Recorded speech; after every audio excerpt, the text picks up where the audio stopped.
এই সকল স্টুডেন্ট গুলো ইন্ডিয়ার উদ্দেশ্যে চলে যাচ্ছে। একটা মাইক আজকে কারো এরা হাতে এই দিলাম যে মনে হলো। যতগুলো স্টুডেন্ট ও এখানে দেখতে স্যারের পাচ্ছেন, হাতে। এরা সবাই ইন্ডিয়ার উদ্দেশ্যে চলে যাচ্ছে, যারা পারুল ইউনিভার্সিটিতে 50% স্কলারশিপে ভর্তি হয়েছে। না, এখন আমরা তাদের মতামত শুনবো। আজকে আমাদের সাথে অনেকগুলো স্টুডেন্ট এবং গার্ডিয়ান আছে, প্রায় 8 জন স্টুডেন্ট এবং একজন গার্ডিয়ান, যারা পারুল ইউনিভার্সিটিতে যাচ্ছে পড়তে। তো আমরা তাদের সাথে এয়ারপোর্টে এসেছি দেখা করতে ক্যারিয়ার গাইডলাইনের পক্ষ থেকে। স্যার কেমন লাগছে? খুবই ভালো লাগতেছে। গার্ডেনকে অসংখ্য ধন্যবাদ। স্যার আপনার কেমন খুব লাগছে? খুব ভালো লাগছে, আনন্দের হয়েছে যে ভবিষ্যতের জন্য আমরা এই ভালো বাচ্চারা ক্যারিয়ার গাইডলাইনের সহযোগিতা আমরা পাঠাচ্ছি।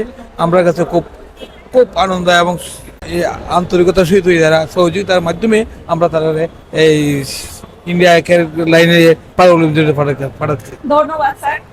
আচ্ছা কথা, তোমার কেমন লাগছে যাচ্ছো পারুল ইউনিভার্সিটিতে? একটু তো ভয় লাগতেছে, বাট বাবার স্বপ্ন পূরণ হচ্ছে, সেটাতে আমি খুশি। কেরিয়ার গাইডলাইনকে অনেক ধন্যবাদ। পিঙ্কি বলো, তুমি কিছু বলো। কেমন লাগছে? কান্নাকাটি করতেছো? না, খুশি, বাট খুশি? মা বাবা যে ছেড়ে চলে যাচ্ছি তাই একটু খারাপ লাগতেছে। আচ্ছা তন্ময় না, কেমন লাগছে? অভিজ্ঞতা একটু বলো। অনেক এক্সাইটেড, ভালো লাগতেছে? অনেক ভালো, আকাশ তো ফাইনালি তুমি তোমার গিটার নিতে পারছো, কেমন লাগতেছে? অনেক ভালো লাগছে। রাহুল তোমার কেমন লাগতেছে বলো? খুবই ভালো লাগতেছে। খুবই ভালো লাগতেছে। আচ্ছা আপনার সাথে আজকেই প্রথম দেখা এয়ারপোর্টে বসে। এতদিন সব প্রসেস করেছে আপনার বড় ছেলে এবং আপনার ছোট ছেলে মিলে, কেমন লাগছে বলেন? আমাদের এই যে এত স্টুডেন্ট যাচ্ছে, প্রথমে কি টেনশন করছিলেন? অবশ্যই টেনশন হয়, অবশ্যই তো টেনশন হয়, কারণ ছেলে। আচ্ছা যাক, কান্নাকাটি করার কিছু নাই, ছেলে যাচ্ছে তার ভবিষ্যৎ ভালো করার জন্য।